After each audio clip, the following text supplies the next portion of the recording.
Deket- Ini yang pertama juga ya? Iya, Maksudnya baru pertama kali. LPDP batch pertama. Sebelumnya sudah pernah atau belum? Pernah mendaftar LOA, tapi tidak diterima, jadi saya coba di semester selanjutnya, di batch ini. Karena sebelumnya saya ditolak. Oke. Jadi sudah sampai ke substansi, tapi kemudian karena tidak ada LOA, tidak berhasil. Belum mendaftar LPDP, baru kan PKUMI itu dianjurkan untuk mengambil LOA sebelum mendaftar melakukan Oh, registrasi administrasi. oke, baik. Dari mana Kak Widiawati ini tahu tentang LPDP? Eh, yang pertama saya itu tanya teman saya yang di seangkatan saya juga pada saat kuliah, bilang, saya mau melanjutkan S2 tapi eh, ada nggak beasiswa untuk S2? Bilang ada tapi membutuhkan TOEFL lengkap. TOEFL itu apa? Pertama kali saya juga baru tahu TOEFL itu apa. Bilang, TOEFL itu untuk tes kemampuan bahasa Inggris kamu. Bilang, jadi itu syaratnya. Jadi setelah saya tahu, jadi saya melakukan riset, persyaratan, cari di Google, bilang oh syaratnya yang seperti seperti ini, baru satu persatu saya melengkapi administrasi sebelum mendaftar. Baik, akhirnya sampai ke substansi juga ya. Iya. Nah, kalau tadi tentang ayah dan ibu, apakah sudah tahu maksud kakak untuk mendaftar LPDP ini dan melanjutkan studi S2 di PT IKIP? Iya, tapi Sudah tahu? tidak, dia mereka lebih lebih tahu kalau saya ingin melanjutkan S2 itu untuk jadi dosen. Itu saja. Selebihnya saya yang hanya saya yang tahu. Baik. Em, Lalu tadi saya baca di esai kakak, esai kontribusi bahwa dari SD, SMP, Madrasah Sanawiyah, Madrasah Aliyah, kemudian kuliah, itu semuanya ditempuh di Provinsi Sulawesi Selatan. Benar ya? Benar ya? Iya, Apakah Kak. sebelumnya pernah tinggal begitu di luar Provinsi Sulawesi Selatan? Kalau di luar Sulawesi tidak pernah, tapi kalau di luar Sulawesi Selatan pernah belajar di Kampung Kitab Kuning di Poliwali Mandar, Sulawesi Barat. Saya Baik. keluar dari Sulawesi Selatan hanya pergi belajar di situ saja. Untuk keluar dari Hmm. pulau tidak pernah, belum pernah. Saat pindah ke atau sempat tinggal di Sulawesi Barat sebentar itu, apa Iya, yang selama Ramadan saat 2019, selama kurang lebih 20 hari, Kak, belajar 20 hari? torofnya. Hmm. Karena kakak suka sekali dengan tantangan, saat 20 hari di Kalimantan Barat, salah, maaf, Bukan Sulawesi Sulawesi. Barat, ya maaf, Sulawesi Barat, tantangan apa yang dirasa paling eh, menguatkan begitu? Oh, tantangan yang paling pertama itu eh, kan rumah wakaf itu sekitar kurang lebih 800 km atau 1 kilometer dari kelas tempat kita belajar. Jadi kita subuh-subuh itu harus berjalan kaki menuju kelas. Setiap hari itu subuh dan siang, masa-masa puasa, siang hari lagi hausnya. Ya. Untuk yang tantangan yang kedua itu saya harus menyesuaikan diri pada teman-teman saya yang dari luar kota, dari berbagai kota. Oke. Dan kalau misalnya kita ingin mengetahui sifat seseorang itu kita harus bepergian dulu sama mereka. Baru banyak terjadi perbedaan pendapat di antara kami yang pergi ke sana. Baik. Karena tujuan kampusnya adalah PTIK dari Lebak Bulus, di Jalan Lebak Bulus, Jakarta ya, itu adalah setahu saya, itu suatu tempat yang sangat macet. Ya, ya Iya, Kak berisi ya. Kalau tidak, ya, seharusnya itu sangat macet karena benar-benar ada ada hospital di situ, dan itu akan sangat berbeda dengan Sulawesi. Iya, utara yang kakak selama ini tempati dan Sulawesi Barat. Sulawesi Eh, Selatan. Sulawesi, ya Sulawesi Selatan, maaf. Nah, kemudian apa saja yang sudah kakak persiapkan untuk menghadapi kota Jakarta? Yang tentu saja harus berjalan panas-panas mungkin pada saat puasa juga, dan itu akan lebih jauh dan akan lebih panas. Apa yang kakak selama ini siapkan untuk itu? Jadinya kita harus siapkan mental dan kesabaran yang sangat kuat untuk itu karena sebenarnya dekat dari kampus teman saya yang dari sana yang bersama saya untuk daftar di batch sebelumnya, alhamdulillah dia lolos dan saya bisa bertanya-tanya keadaan di sana bagaimana seperti ini. Ya memang dia sudah memberitahu bahwa perjalanannya menuju ke kampus itu ke Masjid Istiqlal itu sekitar 2 jam, kalau kurang lebih 2 jam, dan ke dan selama kuliah itu di Masjid Istiqlal itu pulangnya paling lambat itu jam 10 malam. Berangkatnya setelah sholat subuh dan pulangnya jam 10 malam sampai ke asrama. Nah, sangat menantang sih. Tapi karena memang tujuannya untuk menuntut ilmu ya kita harus jalani. Yang persiapan eh, saya sudah untuk melatih kesabaran, saya juga mengajar anak TPA untuk mengaji yang cukup melatih kesabaran saya yang sebelumnya saya hanya mengajar anak MTS, anak MA, SD yang mudah untuk memahami apa yang saya ajarkan. Saat saya mengajar TPA yang di sana ada anak TK juga yang diajar ngaji, cukup menguras energi juga sebenarnya. Tapi setiap hari alhamdulillah saya mengajar setelah sholat duhur, tetap mengajar. Baik, jadi sudah tahu ya bayangannya Iya. Jakarta itu seperti itu. Oke. Saya baca juga di esai kontribusi kakak ada filosofi yang dipegang sampai saat ini. Ya, pengalaman adalah guru yang paling berharga. Iya. Sejauh ini pengalaman apa yang paling berharga, yang paling sulit, yang meneguhkan kakak sampai saat ini? Pengalaman yang paling selama di kuliah di Mahat Ali sih, soalnya awal-awal semester itu saat diuji saya sampai hampir 3 kali mencoba, baru ke pencobaan ketiga kalinya kembali ke kampus, baru saya tidak sakit. Sakit yang pertama saya pulang, ada kena sakit tipes, hampir sih, hampir berhenti saat itu. Tapi aduh, tapi sebelumnya saya kan eh, berbeda pendapat sama orang tua saya. Beliau ingin mengharapkan saya untuk masuk ke jurusan kesehatan seperti apoteker atau kedokteran. Jadi saat saya mengambil keputusan untuk melanjutkan di di jurusan keagamaan,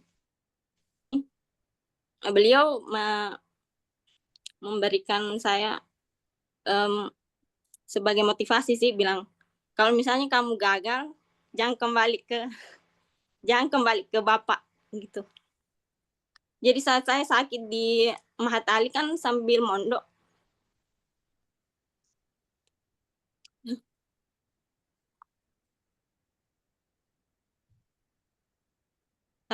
jadi walaupun beliau sudah bilang enggak, kalau misalnya tidak kuat berhenti saja, masih masih bisa dicoba. Tapi saya tidak ingin pindah. Saya tetap melanjutkan sampai ke percobaan ketiga kalinya. Alhamdulillah bisa sampai lulus. Oke. Karena di sana memang eh, perkuliahannya itu hanya hari hari Jumat libur, Senin sampai Sabtu itu, kecuali hari Jumat itu kita tetap belajar, ada mata kuliah. Dan pesantren juga setiap subuh dan sudah maghrib padat jadwalnya, jadi saya belum terbiasa untuk kegiatan sepadat itu, jadi mungkin saya diuji pada saat semester 1. Hmm. Sampai dosen yang saya sempat ketemu dosen lama saya yang kemarin, bilang bilang siapa lagi namanya ini, Widiawati Pung, bilang, oh di mana kuliah. Beliau sudah mengira saya berhenti saat itu, mungkin karena eh, penyakit saya saat itu, jadi beliau menganggap saya tidak selesai kuliah di Mahat Ali. Tapi bilang, selesai Jipung, alhamdulillah selesai, selesai Pak. Gitu. Itu sih Baik, pengalaman paling karena nggak bisa diulang.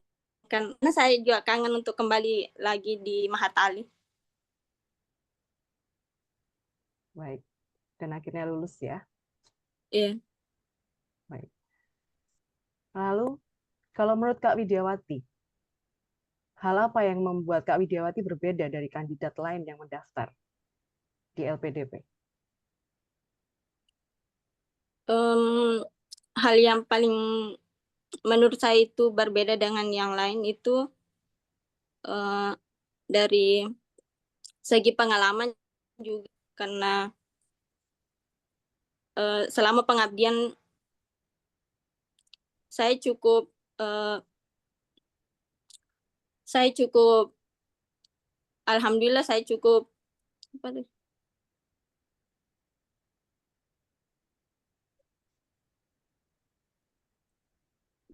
iya. Selama pengabdian itu ke pimpinan di pondok pesantren saya itu banyak memberikan saya eh, tugas seperti dari SD, SMP, dari kalau misalnya di madrasah itu MI, MTS, MA, bahkan sama tahfiz.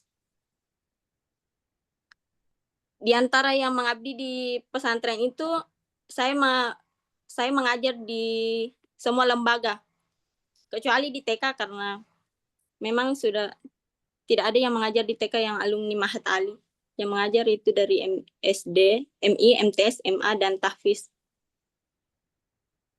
Dan alhamdulillah saya, walaupun sebenarnya ingin menolak untuk diberikan kelas tersebut karena belum punya pengalaman tertentu untuk mengajarkan mata pelajaran itu. Bahkan sampai mata pelajaran yang di luar jurusan saya juga coba terima untuk mengajarkan seperti matematika, Hmm. karena mungkin ya kalau SD, MTS itu alhamdulillah saya memang cukup suka dengan mata pelajaran matematika, jadi untuknya bukan hal yang sulit walaupun baru pertama kali untuk mengajarkan pada siswa-siswi di sana. Oke. Baik, jadi kalau diterima substansi ini lolos dan mendapat sebagai award di LPDP, kemudian bisa menjadi dosen yang baik ya, harapannya begitu. Iya, Tapi kemudian apa yang akan Kak Widiawati lakukan jika tidak lolos pada tes substansi ini? yang paling pertama saya akan dulu dari segi mana yang dari segi saya, sehingga saya tidak diterima, kekurangan saya apa yang harus saya perbaiki. Paling pertama itu introspeksi diri, kekurangan apa yang membuat saya sehingga tidak lulus LPDP saat tes substansi nanti. Dan yang kedua saya akan memperbanyak lagi, lebih banyak lagi belajar lagi, lebih banyak latihan lagi, terutama di substansi, latihan mock up, dan memperbaiki apa yang seharusnya saya harus perbaiki Baik. saat Ada rencana mendaftar lagi? kepikiran sih saya mencoba mendaftar di batch selanjutnya, masih diizinkan karena untuk mendapat restu dari kedua orang tua saya untuk melanjutkan S2 ini, banyak eh, ujian, banyak banyak rintangan untuk mendapat restu. Hanya untuk mendapat restu saja sudah diuji. Baik. Baik. Dari saya cukup sekian, Kak Berisi. Ini masih ada waktu sisa sekitar 20 menit ya sebenarnya. Tapi saya sudah tidak punya pertanyaan juga. Mungkin Kak Berisi mau menambahi? Sementara ini saya juga cukup sepertinya Kak. Mungkin kita Baik, bisa sesi feedback aja ya. mangga. Oke. Oke, selamat Kak Widiawati sudah menyelesaikan sesi perdana ini. Aku mau konfirmasi dulu. Ini pertama kali mock up. Iya, makanya deg-degan. Oke, sangat terlihat. Oke, nggak apa-apa Kak. Ini sudah luar biasa bagus. Kak Cecil, aku izin feedback dari catatan sementara ini ya. Nanti mungkin aku coba sampaikan lagi kalau ada yang ini kelewat. Pertama, Kak Widiawati dari sesi opening, eh, biasanya memang pewawancara itu atau interviewer itu kan ada tiga ya Kak. Ada akademisi, praktisi, dan psikolog.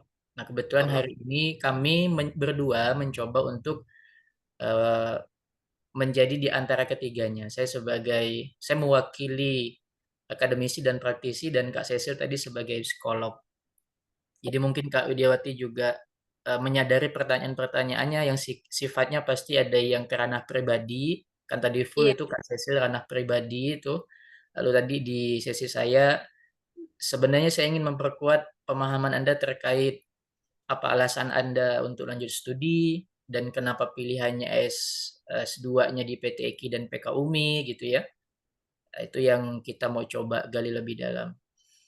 Seperti yang Kak Widya ketahui juga, sesi substansi ini sebenarnya adalah bentuk konfirmasi dari apa yang sudah Kakak tulis di profil atau CV LPDP, baik itu esai ya atau data isian diri.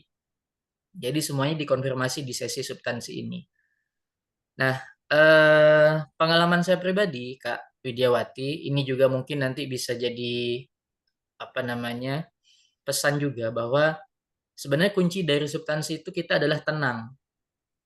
Itu dulu sih poin pertamanya. Kita harus tenang dan sebisa mungkin kita mempersiapkan apa yang harus kita jawab nanti, yang pastinya itu ada di antaranya ada pada CV dan esai dan seterusnya.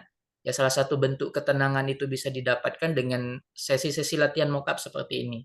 Maka harapannya di sesi perdana ini Kak Widiawati semoga bisa nanti ada catatan-catatan yang sifatnya bisa membangun dan Kak Widiawati bisa lebih prepare dengan baik pada sesi mockup selanjutnya. Karena ini memang perdana dan iya. sesuai dengan komitmen dari Dapatify bahwa di sesi perdana itu teman-teman akan dibuka secara publik. Jadi makanya luar biasa Kak Widiawati disaksikan oleh sekitar 25 atau 26 orang. Plus yang luar biasa buat Kak Widiawati dan terima kasih juga teman-teman sudah ikut join juga ya di hari weekend ini. Barangkali juga nanti teman-teman bisa punya catatan dan pertanyaan nanti kita akan bahas di sesi awal jika perlu kita diskusikan bareng. Oke, pada sesi pembukaan tadi saya minta Kak Widiawati untuk memperkenalkan diri. Sebenarnya untuk efisiensi waktu memperkenalkan diri itu cukup dengan pertama Kak, ini tidak ada aturan baku, tapi ini hanya sebagai bentuk catatan idealnya saja. Pertama, ketika Anda diminta memperkenalkan diri, tolong sebutkan nama, setelah nama asal dari mana, lalu kampus sebelum ini atau S1 dulu di mana. Itu sudah menunjukkan biodata secara singkat, nama, asal, dan background pendidikannya di mana.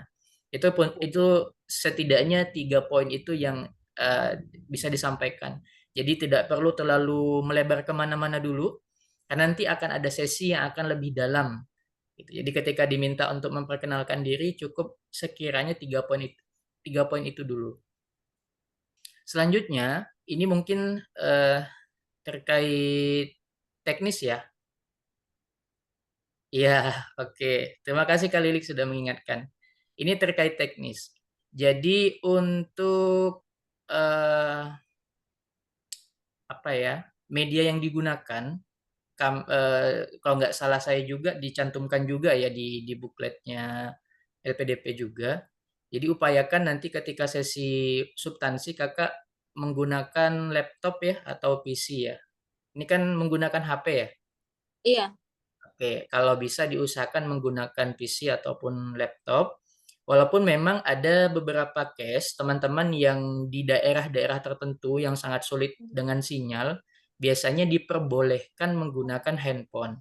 Tetapi itu kondisi-kondisi tertentu saja Kak, biasanya itu juga butuh konfirmasi. Jadi sependek pengetahuan saya, saat sesi substansi itu diupayakan kita menggunakan laptop ya. Jadi nanti mungkin di sesi selanjutnya bisa lebih prepare untuk itu. Yang kedua, upayakan ada dalam posisi yang sinyalnya sebaik mungkin. Karena tadi ada beberapa jawaban Kak Widiawati yang menurut saya sebenarnya eh, penting untuk saya dengarkan, tetapi karena sinyal jadi nge-freeze. Jadi kami interview tuh nggak dapat poinnya gitu karena kendala sinyal. Walaupun ini nggak bisa dikompromikan ya masalah sinyal, tapi setidaknya upayakan dalam posisi tempat yang sinyalnya sebaik mungkin.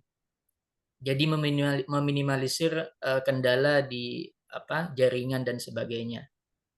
Itu Kak Widiawati. Yang kedua, yang selanjutnya pada saat substansi nanti kan juga terdapat ketentuan ya bahwa ketika menggunakan PC atau laptop dilarang menggunakan background atau bahkan di blur pun nggak boleh. Ini karena sesi mock up, jadi kami para interviewer yang menggunakan blur background. Tapi untuk Kak Widiawati sebagai peserta tidak diperkenakan untuk blur backgroundnya. Jadi tetap harus terang gitu ya di belakang.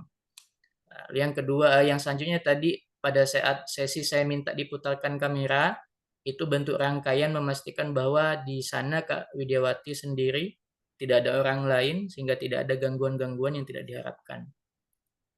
Oke, terkait pertanyaan materi tadi ya. Materi, jadi ada beberapa pertanyaan saya terkait apa alasan Anda memilih PK UMI atau PTIK gitu ya. Karena memang ada beberapa program lain yang juga pengkaderan ulama itu ada di kampus UII, UIII, UIII ya di Depok. Oh, Itu juga punya program yang sama, program pengkaderan ulama. Itu juga nanti mohon jawaban yang disampaikan itu bukan jawaban yang sifatnya ngambang gitu Kak ya. Ngambang dalam artian kuatkan jawaban Kak Widiawati dengan hasil-hasil riset ya.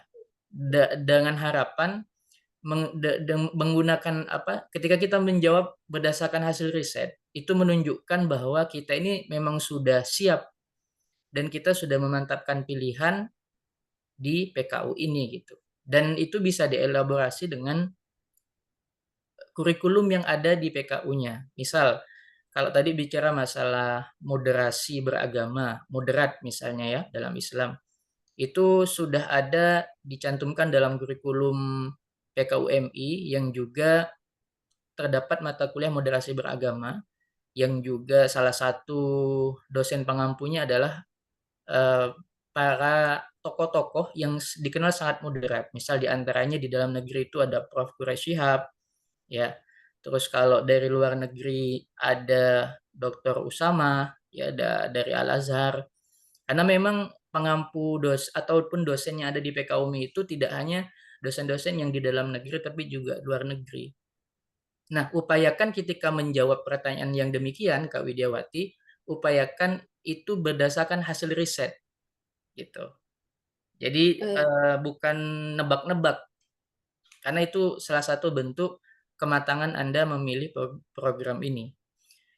Selanjutnya, ketika saya tanyakan salah satu kontribusi Anda kan nanti menjadi dosen ya, menjadi dosen atau pengajar di lembaga pendidikan pesantren.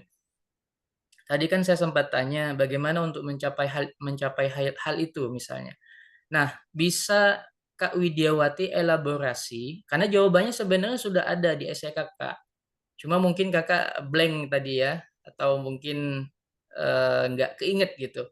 Di rencana kontribusi Kakak itu kan ditulis ada jangka panjang, ada jangka pendek, jangka menengah, dan jangka panjang ya. Sebenarnya jawabannya bisa dielaborasi dari situ, Kak. Jadi nggak perlu melebar kemana-mana. Karena ada satu catatan juga ya, pengalaman pribadi sebenarnya. Ketika kita menjawab pertanyaan interviewer dan itu tidak kita cantumkan di esai, itu jadi poin minus gitu. Karena kita dianggap jawabannya itu berandai-andai. Iya. Karena kembali lagi bahwa substansi itu adalah bentuk konfirmasi dari apa yang kita tulis, usahakan jawaban-jawaban yang kita sampaikan itu tidak lepas dari isian yang sudah kita isi baik di profil diri dan juga esai dan kontribusi. Usahakan tidak terlalu jauh daripada itu. Kecuali mungkin yang sifatnya kayak tadi pertanyaan Kak Cecil ya terkait psikolog, itu kan memang tidak secara spesifik dijelaskan di mana di isian profil diri. Tapi kalau yang sifatnya terkait materi, kedalaman materi penelitian dan sebagainya, usahakan apa namanya itu sudah tertulis di dalam esai, isian esai. Nah, tadi saya juga sempat baca esai Kak Widiawati. Sebenarnya saya masih belum menemukan keresahan apa yang Kak Widiawati rasakan. Sehingga kemudian dari keresahan itu PKUMI lah sebagai solusinya gitu. Itu saya belum menemukan itu. Tolong mungkin nanti bisa disiapkan lebih matang ya Kak Widiawati terkait poin ini. Karena jika keresahan itu sudah ada dalam bentuk tulisan esai, maka kemudian itu bisa menjadi salah satu alasan kuat Kak Widiawati mengambil PKUMI ini gitu. Jadi bentuk jawabannya jawaban-jawaban yang rasional gitu, bukan jawaban-jawaban yang berandai-andai atau ngambang gitu. Itu harapannya ya Kak Widiawati. Tapi di sesi perdana ini, di sesi perdana mock-up ini sudah bagus banget Kak Widiawati. Nanti tinggal apa-apa yang mungkin tadi sudah ditanyakan oleh kami itu bisa jadi catatan, dan untuk Kak Widiawati bisa membuat catatan kecil juga terkait jawaban apa yang sekiranya pantas gitu atau sekiranya lebih baik untuk menjadi bahan jawaban. Karena beberapa momen juga tadi saya mendapatkan jawaban-jawaban Kak Widiawati itu terlalu melebar kemana-mana gitu. Jadi Iya. jadi bisa menjadi bahan pertanyaan lain untuk interviewer untuk semakin mendalam, dan kadang kitanya sendiri yang kelabakan gitu ya, Kak Widiawati sendiri yang kelabakan. Tapi saya memaklumi itu karena lagi-lagi ini adalah sesi perdana. Selanjutnya kita akan coba kembali untuk mendapatkan jawaban-jawaban Kak Widiawati sebisa mungkin langsung pada poinnya gitu. Iya. Ya. Sementara ini dulu Kak Cecil dari aku, nanti aku coba tambahkan lagi kalau ada yang perlu aku tambahin. Silakan Kak. Baik, Terima kasih Kak Widiawati. Terima kasih, Kak. terima kasih Kak Berisi. Saya tambahkan beberapa poin ya. Jadi sebenarnya inti dari substansi itu sebenarnya untuk meyakinkan bahwa Anda sebagai awardee nanti bisa fokus untuk studi dan bisa menyelesaikan studi tepat waktu. Intinya itu. Jadi bagaimana upaya Kak Widiawati di sini meyakinkan 3 reviewer ini yang berasal dari praktisi, kemudian apa tadi yang disebut? Praktisi, psikolog, dan satu lagi. Itu Akademisi. semuanya ya akademisi. Dari semua sisi itu yakin bahwa nanti di perjalanan itu kakak tidak ada halangan yang berarti sehingga menghalangi studi. Nah, di sini 3 reviewer ini bukan teman kakak gitu ya. Jadi mereka ini bukan teman dan tidak seharusnya untuk curhat. Jadi segala Iya. sesuatu yang sepertinya nanti bisa menjadi halangan pada studi, sebaiknya tidak diceritakan gamblang. Seperti restu begitu ya. Itu bisa menjadi pemikiran second second apa? Second thinking gitu untuk mereka. Ini saya terima nggak ya anak ini? Kok bapak ibunya aja belum belum merestui, masa saya merestui gitu kan? Saya bisa melangkahi ayah dan bunda itu. Jadi sebaiknya dipilih. Mungkin memang ada masalah itu, tapi dipilih lagi mana yang bisa diceritakan dan itu aman. Jadi main safe gitu ya. Main aman aja Iya, Kak. supaya intinya meyakinkan mereka bahwa semuanya mulus dan saya akan menyelesaikan studi dengan baik dan tepat waktu gitu. Itu saja kalau dari psikologi. Kemudian oh ya, lebih baik lagi kalau setiap jawaban itu nanti arahnya bisa mengerucut pada kontribusi pada Indonesia. Begitu. Itu akan lebih meyakinkan karena selama ini memang LPDP selalu menginginkan hal itu. Dan mereka memang sangat sangat menyanjung kontribusi terhadap Indonesia karena ini memang hanya dan untuk Indonesia begitu. Gitu ya. Saya rasa itu dari saya Kak Wirisi. Mungkin dari Oke.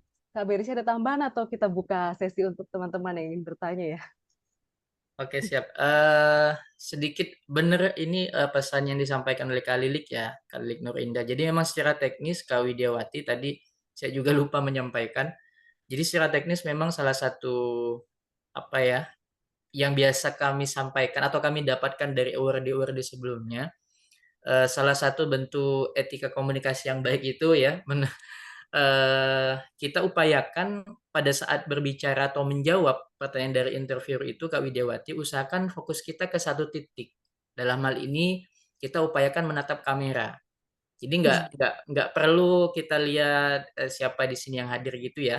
Jadi kita fokuskan pandangan kita sama kamera. Nah, itu salah satu strategi yang memang turun-temurun nih memang ya. Saya nggak tahu secara psikologis pasti ada alasan tertentu ya. Mungkin apa namanya? Ya mungkin kalau apa ya dalam kondisi yang online seperti ini ya bentuk bentuk komunikasi yang ideal itu ya kita upayakan tidak kemana-mana gitu pandangannya tidak ke kanan ke kiri tapi fokus pada satu titik itu bentuk eh, penghargaan kita kepada interviewer bahwa kita sedang mengobrol dengan mereka dan caranya ya itu tadi kayak upayakan kita pada satu titik dan ini butuh latihan memang Kak jadi ini memang tidak instan dan butuh latihan. Dan sesi mock up ini semoga menjadi salah satu momen ya atau salah satu kesempatan untuk melatih kebiasaan itu. Iya. Oke, Kak ini sebelum nanti kita buka sesi ke teman-teman yang lain karena juga kayaknya ada beberapa yang nanya ini. Kita mau persilakan Kak Widiawati dulu. Ada pertanyaan atau enggak? Oh, boleh juga. Mm-mm. Lebih fairnya memang Kak Widiawati yang bertanya dulu. Ya, nanti setelah Eh, setelah Kak Widiawati baru kita persilakan teman-teman untuk kita diskusi ya. Setuju.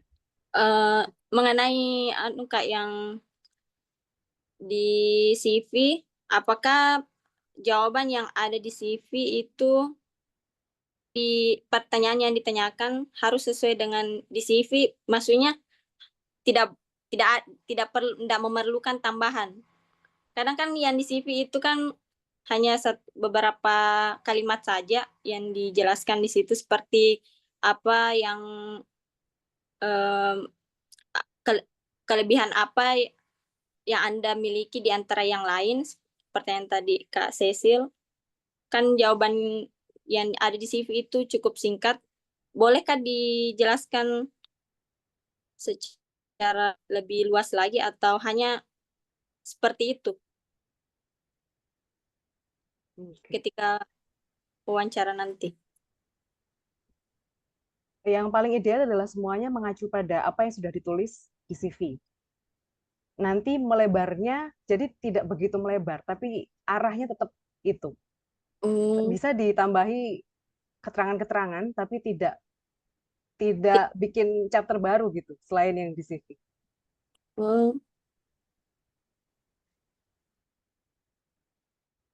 Jadi memang Kak Widiawati harus hafal ya isinya esai itu apa, CV itu apa, karena reviewer juga akan membaca itu dan dari situ mereka akan berpatokan.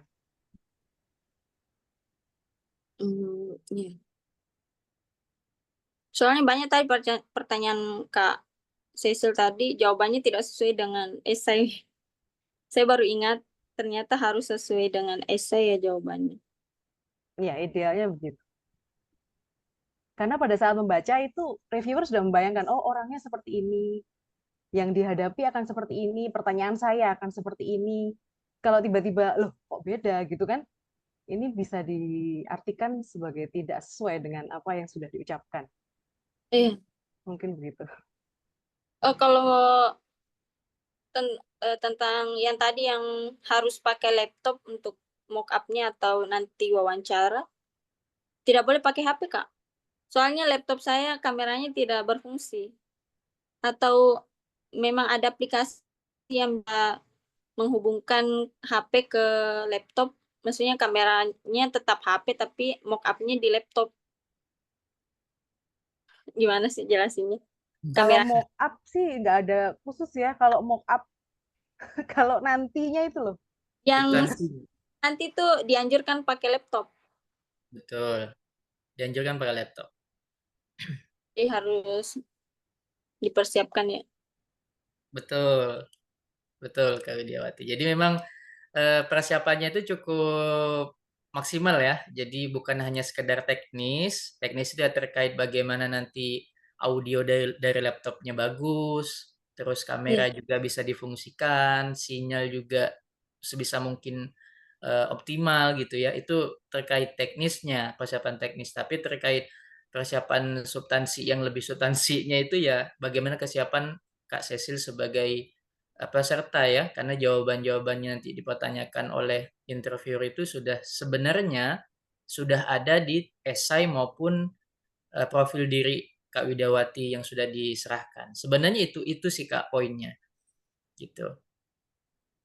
Oh, Nah, kalau kalau iya Kak? kalau kalau misalnya nggak ada laptop nih, kita pastinya kita upayakan dulu ya untuk mencari Iya. laptop, kita upayakan. Tapi kalau misalnya benar-benar nggak ada, saya nggak tahu teknisnya bagaimana, tetapi memang pernah kejadian juga ada teman saya juga nggak bisa pakai laptop, jadi sudah login gitu ke Zoom, kan aplikasi pakai Zoom ya, Iya. sudah join ke Zoom tiba-tiba terpental gitu dari Zoom-nya, lalu dia kok segera konfirmasi kepada pihak LPDP saat itu juga, lalu dialihkan ke HP.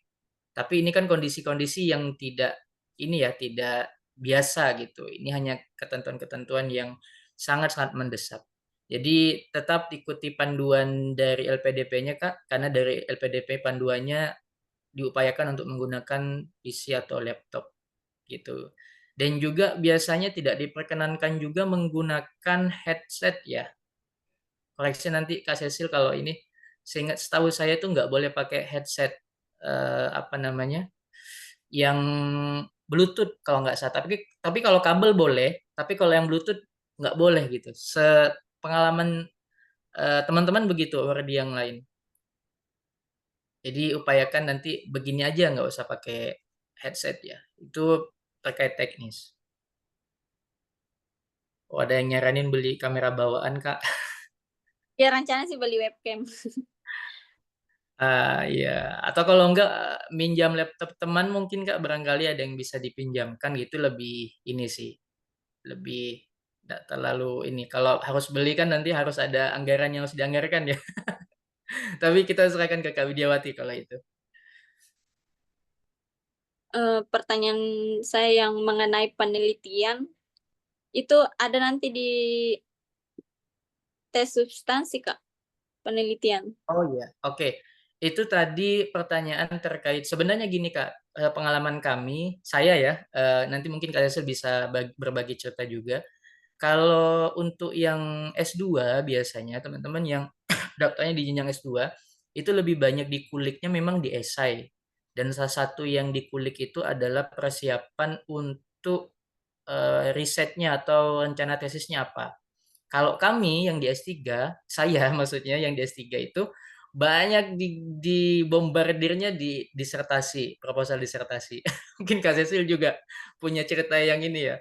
Saya itu kemarin sekitar 20, sorry ya agak cerita sedikit Kak Widiawati. Ya, Saya substansinya sekitar 25 menit, hampir dari sekitar 18 atau 20 menit itu saya dibombardirnya di proposal disertasi. Itu di batch, jadi saya daftar itu di batch 1, ya di batch 1 2024 dan di batch 2 2024. Yang 25 menit ini saya di batch kedua 2024 yang kemudian saya lolos gitu.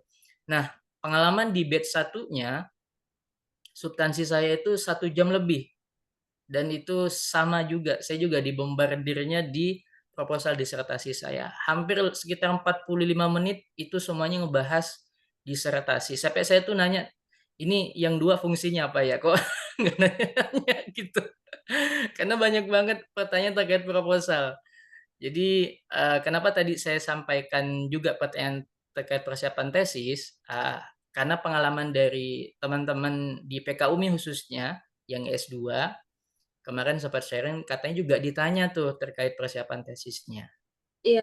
Soalnya teman saya juga ada ditanya seperti Nah, jadi untuk persiapan saja Kak, barangkali nanti itu juga akan ada pada sesi substansi. Jadi Kakak sudah mempersiapkan gitu.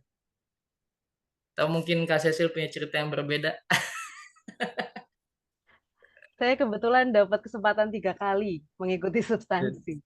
Yang 2 kali belum punya LOA itu sepertinya disertasi tidak terlalu dianggap Hmm. karena belum punya LOA ya. Jadi mereka lebih menguliknya pada esai walaupun untuk doktoral. Di situ terus dikejarnya, baru kerasa setelah saya punya LOA itu seperti Kak Berisi yang sampaikan. Langsung semuanya itu tentang disertasi. Apakah dosen pembimbingnya sudah setuju, apakah sudah berapa kali ketemu, kemudian sampai mana mereka bisa membantu bahwa ini akan sampai selesai tepat waktu. Dan esainya itu agak sedikit, entah mereka sudah membaca yang histori saya atau gimana, tapi tidak terlalu dipermasalahkan lagi untuk esai untuk yang sudah LOA. Nah, kalau untuk teman-teman yang master, dengan adanya cerita tentang atau sudah adanya cerita yang sistematis tentang esai, maaf, tentang tesis, pastinya akan menambah nilai ya, bahwa teman-teman memang sudah punya pandangan ke situ, apalagi kalau sudah punya siapa yang akan dituju untuk menjadi dosen pembimbing, seperti itu akan lebih meyakinkan, meyakinkan bahwa memang teman-teman ini punya fokus yang sangat baik dalam studi. Pastinya begitu, daripada yang tidak tahu menau tesisnya nanti akan dimanakan gitu ya. Begitu sih. Oke. Lalu Kak Widiawati ini juga catatan pribadi sebenarnya, jangan mudah terkecoh dengan sanjungan-sanjungan interviewer. Pengalaman saya di batch 1 2024, saya sangat diapresiasi gitu ya.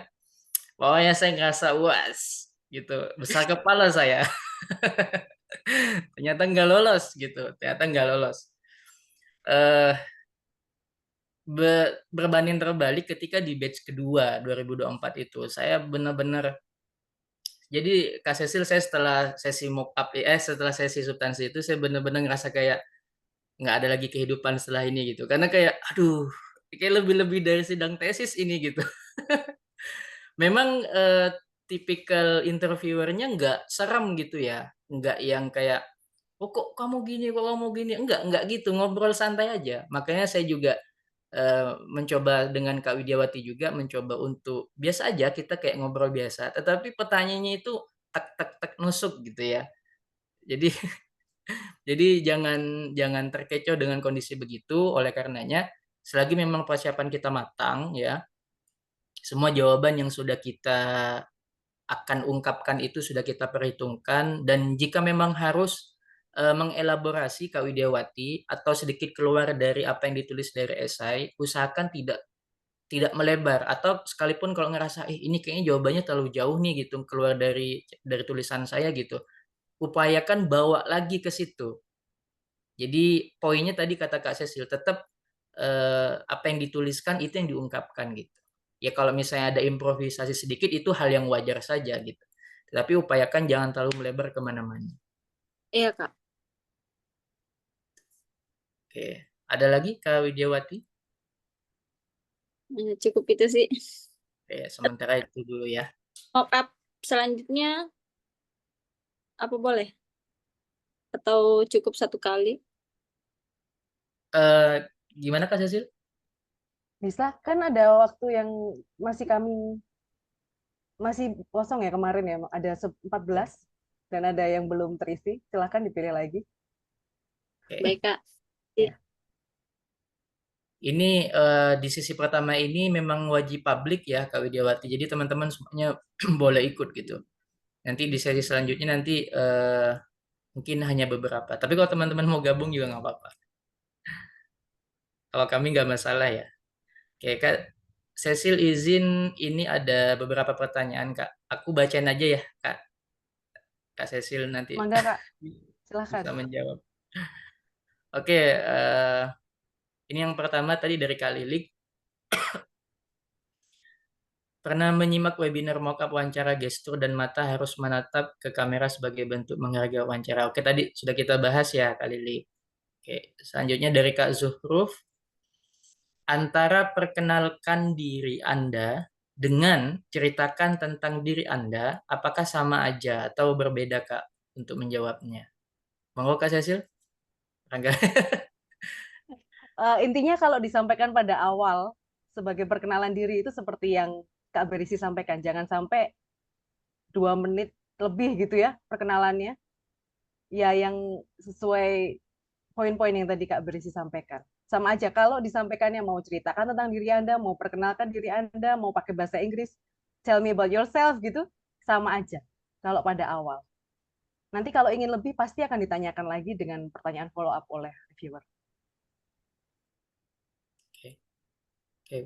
Ya, itu betul ya apa yang disampaikan Kak Cecil ya. Jadi Kak Zuhruf memang nanti untuk di sesi awalnya ala kadarnya aja dulu Kak gitu. Ya beberapa poin yang tadi saya sampaikan. Karena nanti poinnya begini, biasanya interviewer itu baik akademisi, praktisi maupun psikolog, beliau-beliau akan mempertanyakan kembali pertanyaan yang sama apabila dirasa jawaban yang kita sampaikan itu nggak dapat poinnya. Jadi teman-teman harus sambil apa kalau kata orang Jawa itu eling-eling ya.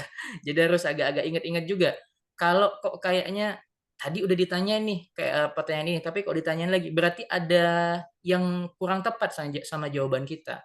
Jadi interview tuh pengen dapat poinnya gitu. Jadi kalau bisa jangan biasanya kita kalau lagi dalam kondisi begitu kan kita kayak grogi atau apa jadi ngeblank terus jawabannya nggak jadi ngalor ngidul gitu. Upayakan kalau sudah ada pertanyaan yang sama terus diulang, itu berarti tandanya kita belum dapat poinnya. Jadi usahakan langsung to the point jawabannya. Itu ya. Eh, Ya biasanya kalau yang ceritakan tentang diri Anda, nah biasanya itu psikolog yang nanya, dan itu silakan teman-teman mengarang sebisa mungkin, bukan nanti mengarang mengada-ngada ya, mengarang sesuai dengan kondisi teman-teman, karena kalau kata award-award yang lain itu ya, eh, psikolog itu tahu kok kalau kalian ngarang cerita dan kalian mengandai-andai itu tahu gitu. Dari gestur tubuh itu udah kebaca gitu bagi seorang psikolog. Jadi jangan mengandai-andai gitu ya atau melebih-lebihkan. Pesannya bagi psikolog sebenarnya ya dan pengalaman pribadi juga. Jadilah diri sendiri. Jadi nggak usah teman-teman kayak biar kelihatan saya ini apa namanya, superior gitu. Nggak usah melebih-lebihkan terlalu yang wow gitu ya. Jadi apa adanya aja menurut saya. Itu yang salah satu poin penting juga ya bagi seorang psikolog gitu. Kamu tanya kalau kita tidak ada laptop apakah bisa menggunakan tablet? Oke, tadi sudah dijawab ya Kak Aurelia. Kalau tablet, eh, saya kurang ingat ya, apakah di ketentuan bukunya ada tablet ya? Soalnya seingat saya itu laptop atau PC gitu. Mungkin kalau tablet masih bisa dimaklum ya. Atau mungkin Kak Cecil ada pengalaman menggunakan tablet Saya selalu pakai laptop ini kebetulan. pakai laptop ya? Biar aman sih, lebih bagus juga ininya, Iya networknya. betul. Itu ya Kak Aurelia ya. Sementara ini kami belum masih ngasih jawaban pasti ya Kak, apakah boleh pakai tablet. Tapi yang jelas aturannya sih pakai laptop atau PC. Bisa beli kamera bawaan Kak, kalau nggak salah. Oke, terima kasih Kak Anissa, Kak Nur Anissa. Kak bisa mulai cari pinjaman, semangat ya. Iya atau kalau ada dana lebih bisa beli webcam. Oke, terima kasih Kak Devina. Oke, Kak Indah Pematasari. Wah, Indah Pematasari istrinya Bang Ari Kriting kah? Kan ya. Oke. Kak Zuhruf, izin bertanya Kak. Oke, satu, beberapa narasi di CV dan esai masih belum lengkap. Mengingat terbatasnya kata, semisal ada yang belum dikasih contoh spesifik, apakah nanti bisa dikonfirmasi sewaktu wawancara substansi? Oke, Kak Cecil? Oke, dikonfirmasi ini yang pertama sampaikan dulu apa yang ada di CV. Kalau perlu dikonfirmasi, pastikan tidak keluar dari tema yang sudah diberikan di CV. Kalau memang nanti dirasa itu kurang, eh, reviewer akan bertanya kembali sampai poinnya terjawab. Begitu ya. Jadi apapun yang terjadi ya gimana caranya biar di CV itu dan esai dengan eh, batasan kata yang diberikan memang maksud dari teman-teman sudah tersampaikan di situ. Itulah memang bagaimana caranya. Begitu ya. Challenging banget Kak ya. Iya. Iya, jadi karena maksimal kan 2000 kata ya untuk esai dan kita diminta untuk menjelaskan sedemikian mungkin gitu ya. Jadi itu memang challengingnya. Jadi tetap kembali ke yang tadi Kak Zuruh, poinnya tetap harus ada di tulisan esainya. Kalau misal mau dielaborasi silahkan, tetapi jangan terlalu melebar gitu. Karena memang tapi tidak sekaku itu juga ya teman-teman ya. Sorry, aku juga ingin sampaikan interviewer itu nggak sekaku itu juga biasanya gitu. Jadi pandai-pandailah teman-teman nanti membaca situasi dan kondisi saat substansi yang ada. Tapi memang setidaknya ketentuan-ketentuannya itu tadi bahwa apa yang disampaikan itu yang tertulis di esai atau di proposal atau di profil diri. Itu poin-poinnya sih. Oke, pertanyaan keduanya Kak, antara perkenalan diri Itu ini sunnah sama ya? kayaknya. Iya, Iya, sama diulang. ya. Iya. Oke, maaf waktu substansi maksudnya. Oke, udah ya. Boleh menggunakan dari Kak Hendri. Boleh menggunakan perkataan sependek pemahaman saya. Ini maksudnya untuk si interviewer ya, Kak. Untuk si pesertanya ya. Ini kayaknya seperti maksudnya ketika menjawab ya, menjawab terus menggunakan sependek pemahaman saya. Sepengetahuan aku nggak apa-apa sih. Nggak ada kata-kata yang di ini ya. Aku nggak tahu kalau dari perspektif psikolog ya. Eh, karena biasanya kan kata yang kita ucapkan itu punya makna tersirat tuh bagi para psikolog. Mungkin Kak Cecil ada Aduh, pengalaman atau ini kalau dipikir kayak gini nanti teman-teman jadi malah thinking ya. memikirkan ya. Jadi malah jadilah diri sendiri sih. Biar nggak kaku dan kalau biasanya pakai sependek pemahaman saya mau gimana lagi ya? Kalau mau dirubah nanti malah terlalu memikirkan itu jadi tidak fokus ke substansinya. Iya. Mungkin kan masih banyak yang bisa dinilai dari seorang reviewer selain perkataan ini. Kami juga tidak paham karena tidak paham betul karena memang LPDP tidak mengeluarkan vocabulary apa saja yang bisa dipakai dan yang tidak. Ya, seharusnya tidak masalah ya Kak ya. Iya, Ini baru saya betul. dengar juga sih, sependek pemahaman saya, baru sekarang ini saya tahu Kayaknya kalimat ini. kayaknya tadi Kak Hendra ini ke-trigger karena saya ngomong itu deh, Kak. Sependek Oh, pengalaman saya. baik. Makanya saya nggak tahu ini, saya mau konfirmasi Kak Hendra, apakah yang dimaksud ini ketika pesertanya menjawab sependek pemahaman saya atau interviewer ya? Kalau interviewer kan ya bebas ya, pakai menggunakan diksi apapun itu bebas bagi interviewer. Tapi sejauh ini nggak ada aturan baku untuk penggunaan kata sih Kak ya. Oke, semoga terjawab. Selanjutnya Umi Latifah, Kak Umi Latifah. Izin tanya, kalau interviewernya bertanya menggunakan bahasa asing, apa kita juga harus menjawab dengan bahasa asing? Nah, ini menarik nih, Kak Cecil ya. Sorry Kak, Kakak di mana sekarang? Ini Saya? Selandia ya? Oh Ah, ya, ah. Selandia. Oke, Iya, nih iya. kalau Umi Latifah beliau nih. Oke. Jadi begini, ini tentang bahasa asing ini benar-benar sangat menjebak. Jadi walaupun awalnya dia mungkin sudah reviewer sudah memberikan 1 sampai 2 atau lebih ya, 1, 3 pertanyaan dengan bahasa Indonesia. Terus tiba-tiba pertanyaan keempat ini tiba-tiba pakai bahasa Inggris, itu teman-teman harus wajib menjawab dengan bahasa Inggris. Kalau tidak bisa menjawab dengan bahasa Inggris, karena misal pertanyaannya, ceritakan tentang pengalaman Anda 5 tahun lalu, kan harus pakai past tense ya. Terus bingung pakai past tense. Terus benar-benar nggak mampu nih kayaknya pakai past tense. Harus minta izin dalam bahasa Inggris kalau ingin menjawab dalam bahasa Indonesia. Gitu. Jadi emang kalau pakai bahasa Inggris, jawab dalam bahasa Inggris. Kalau tidak bisa menjawab dalam bahasa Inggris, harus minta izin dalam bahasa Inggris untuk menjawab dengan bahasa lain. Gitu. Nanti mungkin pertanyaan kelima tiba-tiba jadi bahasa Indonesia lagi, jawabannya pun harus bahasa Indonesia. Dan begitu seterusnya, karena ya emang suka-suka mereka sih. Mau nanya dalam bahasa apa itu benar-benar kejutan. Begitu ya. Dan ternyata untuk apa namanya interviewer yang pakai bahasa Inggris itu nggak hanya berlaku untuk peserta yang luar negeri loh, Kak Umi Latifah. Karena beberapa cerita dari teman-teman yang dalam negeri juga, mereka ditanya pakai bahasa Inggris. Kayak misalnya, wah nilai TOEFL kamu bagus ini gitu, hampir 700 gitu misalnya gitu ya. Ini nilai kamu bagus TOEFL-nya. Terus tiba-tiba beliau langsung tanyanya pakai bahasa Inggris. Kita harus siap pakai bahasa Inggris. Itu nggak ada yang tahu tuh Kak. Nggak ada yang tahu. Itu mungkin kekuatan doa kali ya yang membantu untuk semoga tidak dipertemukan dengan interviewer yang begitu. Iya, benar. Oh, ini saya tahu kenapa harus begitu dari mendengarkan banyak YouTube ya. Sebenarnya saya nggak Hmm, tahu harus atau enggak, tapi untuk sebagai bentuk penghormatan gitu ya, maksudnya menghargai juga mereka sudah berbahasa Inggris, kita juga harus, kan sudah sewajarnya begitu ya. Dan betul, kalaupun betul. mau minta izin, ya harus pakai bahasa Inggris dong, orang dia juga pakai bahasa Inggris, biar Hmm, menyeimbang.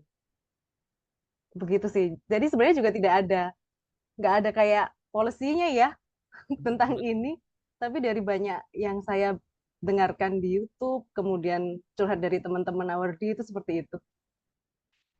Ya. Oke, semoga terjawab Kak Umi Latifah ya. Jadi dipersiapkan aja Kak ya, semaksimal mungkin. Oke, dari Kak Aurelia. Sorry Kak Cecil, aku mau konfirmasi. Kak, kira-kira punya waktu sampai jam berapa Kak? Karena di sana udah Oh, sore saya ya. aman, aman, aman, aman. Aman Kak ya? Silakan. Oke. Ya.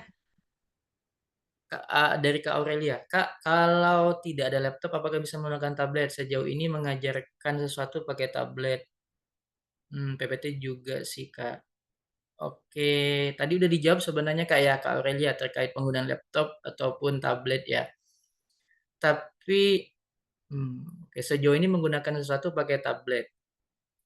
Baik itu Word, PPT.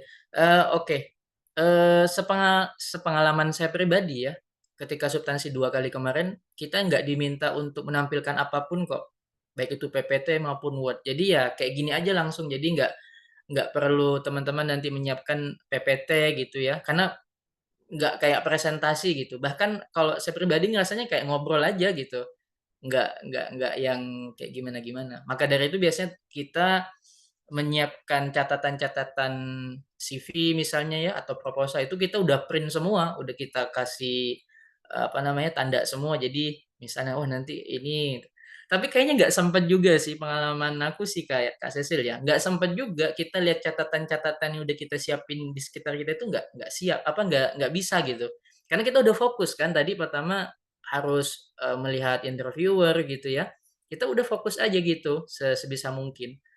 Maka itu tadi ya tenang sih kalau aku bilangnya harus tenang dulu deh. Karena kalau udah nggak tenang kita ini pasti gerasa gerusu tuh udah kemana-mana itu. Dan salah satu yang membuat faktor tenang itu adalah cari tempat yang tenang banget. Jangan sampai ada yang tiba-tiba masuk ke kamar kakak-kakak ini gitu ya. Karena tidak tahu kalau kakak sedang interview dengan para reviewer.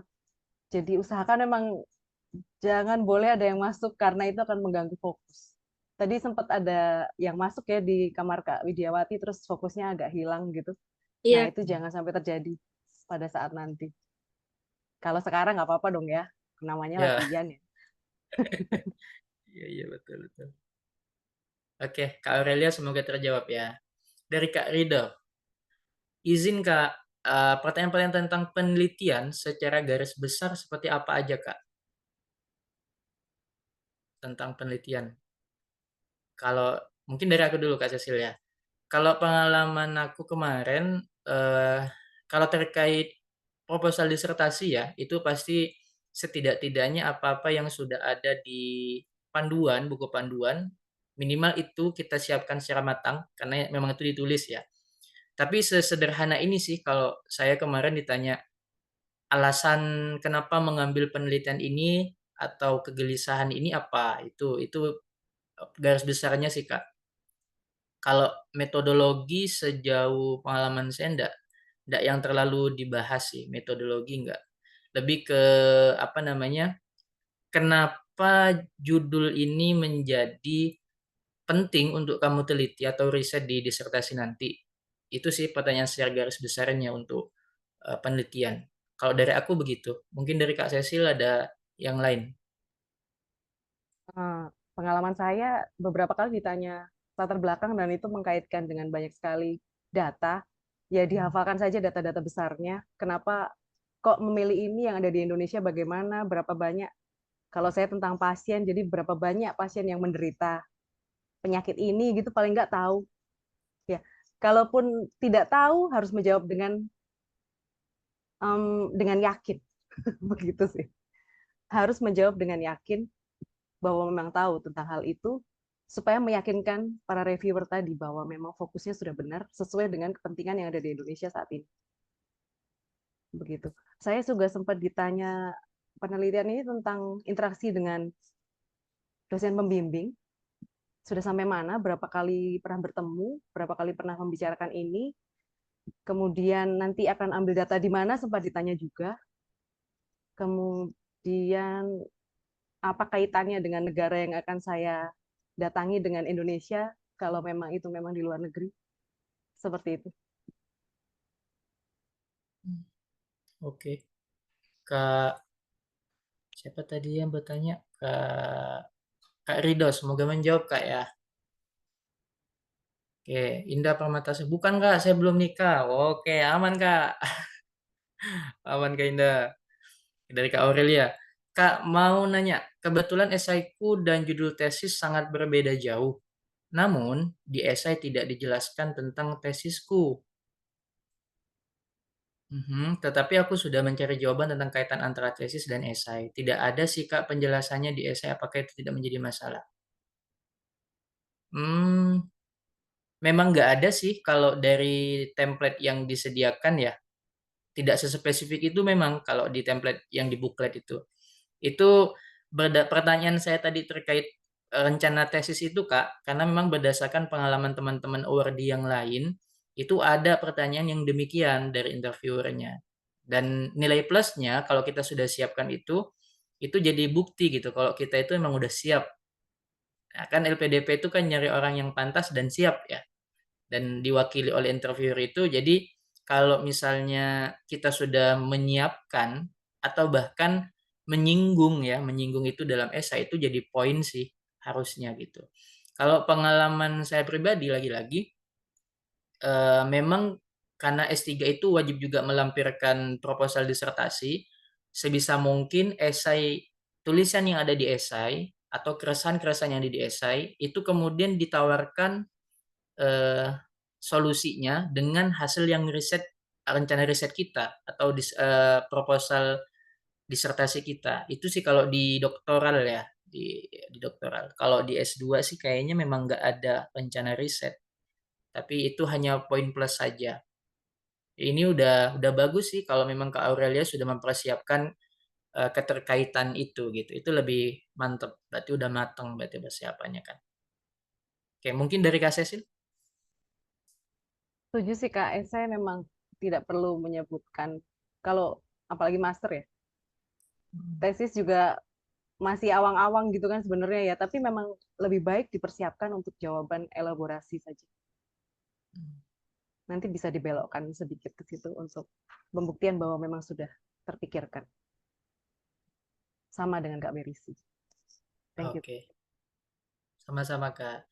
Dari Kak Umi Latifa, boleh buat catatan kah Kak? Aku lupa-lupa ingat ya Kak Cecil ya. Eh di buklet itu ada nggak sih ketentuan kita dilarang buat catatan ya?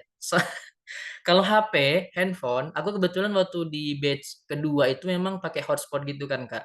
Jadi ditanya sama interviewer, ini menggunakan WiFi atau hotspot gitu. Saya bilang menggunakan hotspot Pak. Oke, mana HP-nya? Tunjukkan kamera, tunjukin, habis itu minta di off-kan, dimatikan HP-nya, habis itu digeser.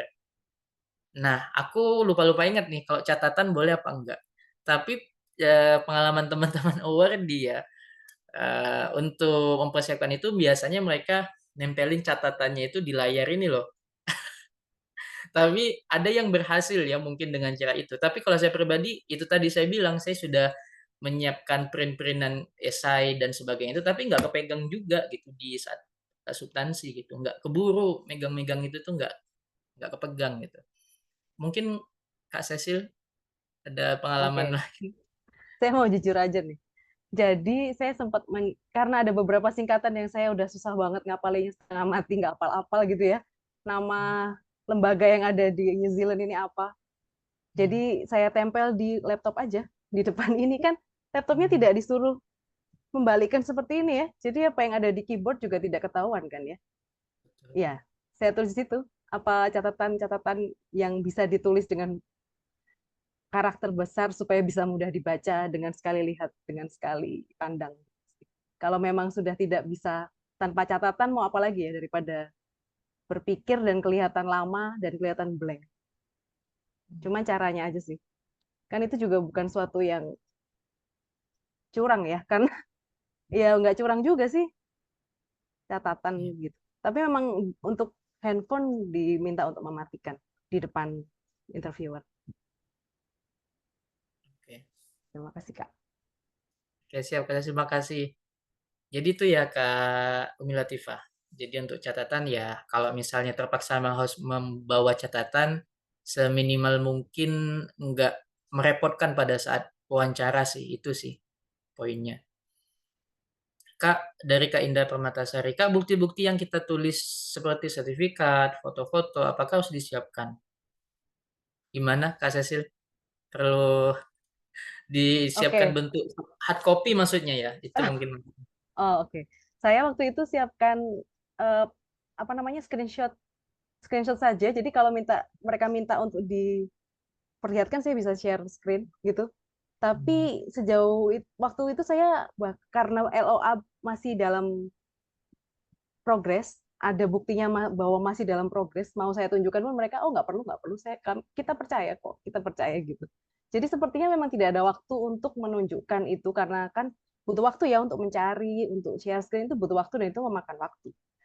Jadi sepertinya fokusnya nggak ke situ, tapi tentang bagaimana teman-teman menjawab saja dan meyakinkan mereka Betul. tentu saja. Sepakat sama Kak Cecil. Aku pengalaman juga gitu Kak Indah. Jadi karena kayaknya kalau masalah administratif ya itu kan sudah harusnya ya sudah selesai di sesi administrasi. Dan pengalaman aku pribadi juga nggak diminta sih untuk menunjukkan secara hard cover gitu. Lagi-lagi tadi kita memang lebih diutamakan substansinya. Jawaban-jawaban kita itu lebih penting. Oke, semoga menjawab. Kak Fazlur Rahman, kalau ditanya tentang publikasi, gimana ya menjawabnya?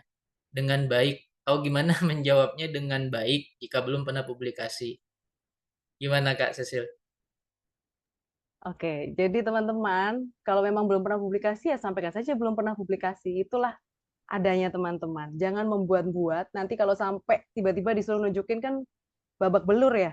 Begitu sekali ketahuan pernah bohong, itu sepertinya walaupun nggak blacklist, bakal di blacklist juga sih sama mereka. Jadi, sampaikan apa adanya. Kenapa? Kan tidak semua profesi, profesi atau apa? Profesi membutuhkan, apalagi kalau teman-teman adalah praktisi. Sebuah publikasi itu bukan merupakan suatu keharusan gitu ya. Ya udah sampaikan aja kenapa kok sampai saat ini belum ada publikasi, tapi teman-teman ada jaminan bahwa besok pasti akan menyelesaikan publikasi dengan tepat waktu gitu, sesuai dengan waktu studi. Gitu aja sih, gimana caranya meyakinkan tanpa publikasi. Oke. Jangan bohong. Benar, poinnya itu ya, jangan bohong. Aku setuju sama Kak Cecil. Karena aku pribadi juga waktu itu belum mencantumkan publikasi, tapi memang sudah proses penerbitan LOA, jadi nggak bisa dicantumkan pada saat pendaftaran. Ya, kalau kayak model apa tesis gitu-gitu, skripsi aku masukin sih Kak. Ya aku masukin, cuman kan nggak ada linknya ya, nggak ada linknya. Jadi aman sih kalau itu. Jadi kalau misalnya memang belum ada, jawab aja Kak Fazlur Rahman nggak ada. Nah ini juga poin penting ya terkait masalah keabsahan data yang kita jawab. Ini pengalaman teman aku juga.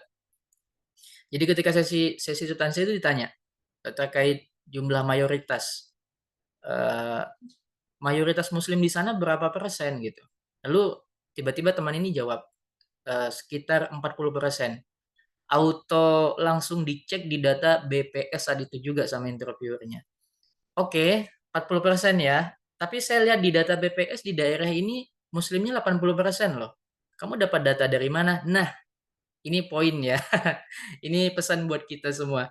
Jangan menjawab sesuatu yang kita nggak tahu data validnya, terus kita jawab gitu. Khawatir ketemu sama interviewer yang seperti ini. Ya, jadi kita itu tadi bisa jadi, wah ini udah ngasal ini gitu.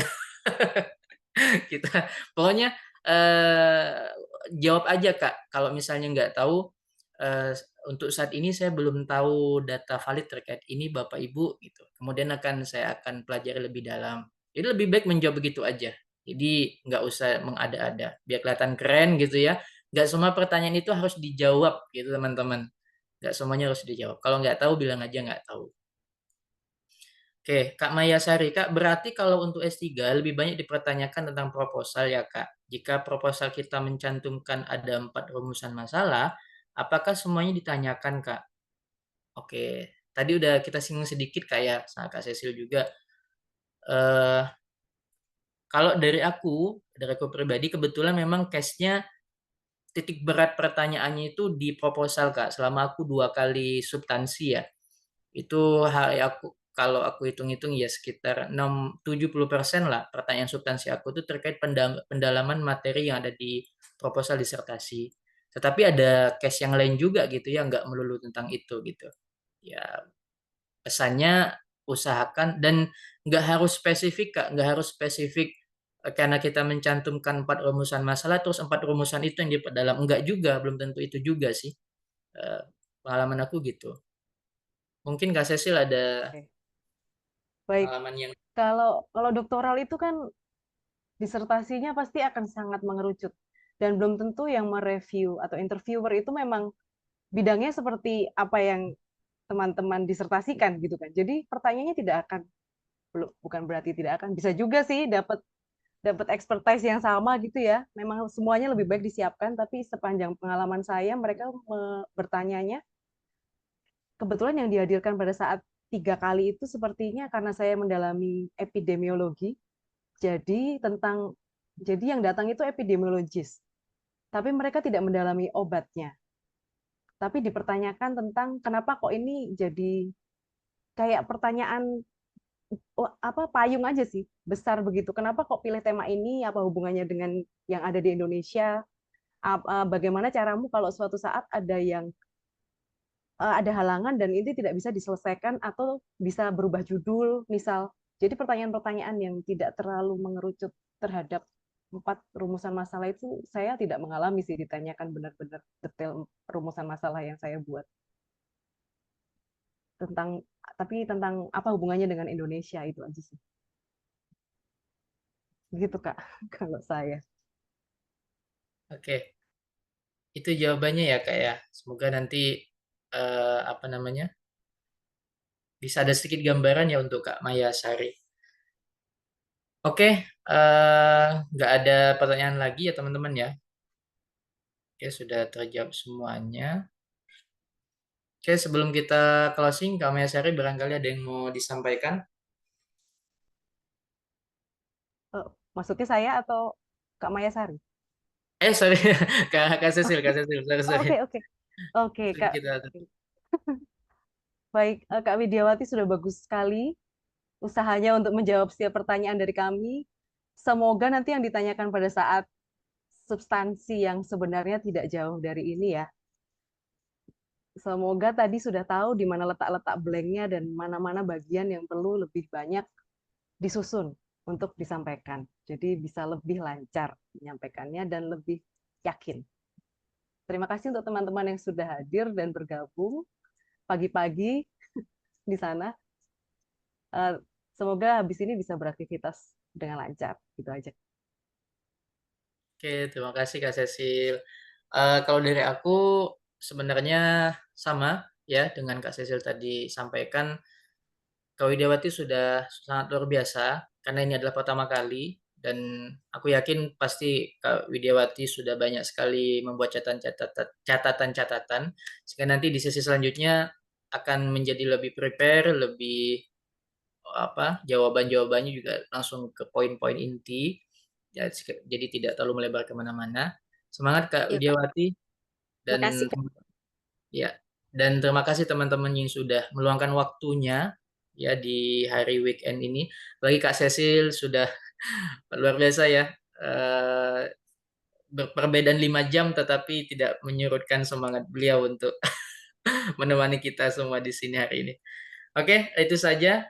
Terima kasih. Saya akhiri. Selamat siang. Assalamualaikum warahmatullahi wabarakatuh.